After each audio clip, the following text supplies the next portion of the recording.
Okay, this is a quick tutorial of my Tesla Model 3, just to give you some insight on how to operate the vehicle, since it's a little different than most traditional gas vehicles. First thing is you're going to have this key card, and that is what's going to actually unlock and lock the car.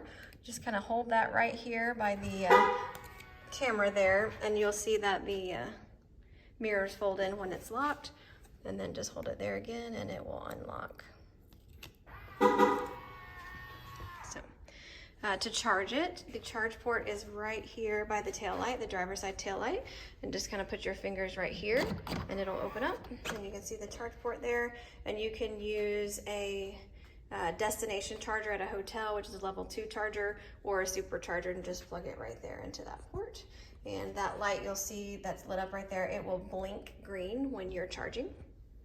Now when we get into the car, these handles are a little bit different also. You just kind of push right here and open it, and it'll kind of flip open that way. So that's how you get in the car. And then once you're in the vehicle, you will want to put the key card just right here in between the cup holder and the center console. And that basically just authorizes you to turn the car on. Once you do that, the car is on, and you can hit the brake pedal and it'll be on. And then you can just put this in your wallet or in the cup holder or wherever, so it doesn't slide off of that little spot right there, because there's really not a spot for it. It's just a flat surface. You just kind of have to wave it over that flat surface. All right, and then once we're in the car, you see everything is operated off of this screen here. And right up here is where you can tell what gear you're in. This stalk right here, the right-hand stalk, is how you will change and shift gears. And so once you have your foot on the brake, you can just go all the way down for drive, and you can see there where it's shifted into drive. The car has an automatic hold, so once you're in drive, if you take your foot off of the brake, it will automatically hold. So once you're in drive, if you decide you want to then park it, you just press the end of the stalk in that button, and that will put it in park. And then you just go in that order. If you need to go to reverse, you'll actually go press foot on the brake and go 1 up to go into reverse, and then you'll see the backup camera automatically pops on. All right, and then we'll just push the end button to put it into park. All right, these scroll wheels here on the steering column allow you to toggle through some of the controls that will be on the screen. While you're driving, this left side will do the volume and your audio if you wanted to advance forward or backwards on a track.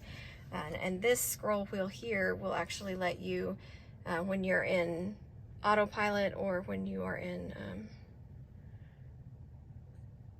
following a car, it'll allow you to increase or decrease the follow distance or the speed there. All right. And then over here, this stalk does your windshield wipers and your lights if you need to change your lights. But mostly everything you can control from here. And I suggest you just kind of take a little time to familiarize yourself where all the buttons are. This bottom menu is your most often used items. But if you hit this little car right here, lots of options come up. Now you'll see where it asks to adjust your mirrors or your steering here and here.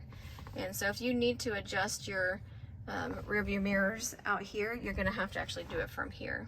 So you'll just hit that button and it'll tell you exactly what to do on the steering wheel to change the left or the right one, and then you can hit save.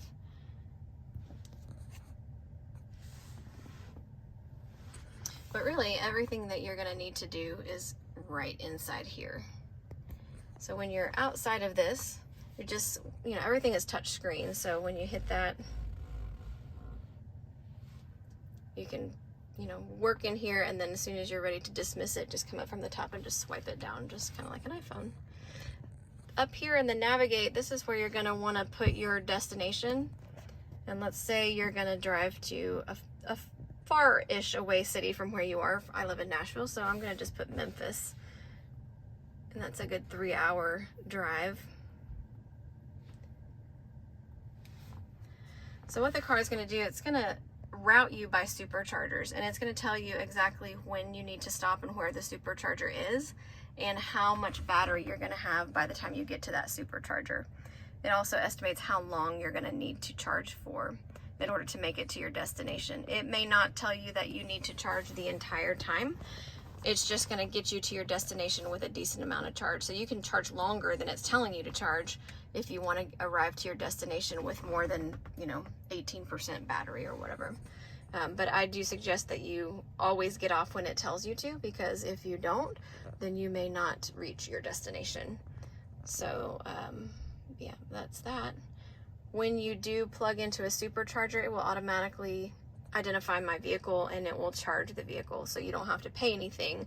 I will just send an invoice at the conclusion of the trip. All right. When you're at your hotel or wherever you're staying, if there's a level 2 charger, you can just plug it in and it will charge at a slower rate, but generally 4 or 5 hours, if you're pretty close to empty, will get you nearly a full battery. But if you're at a level 3 or a supercharger, you're going to get a pretty good charge within 25 minutes or so, and that'll get you nearly full if you're close to empty.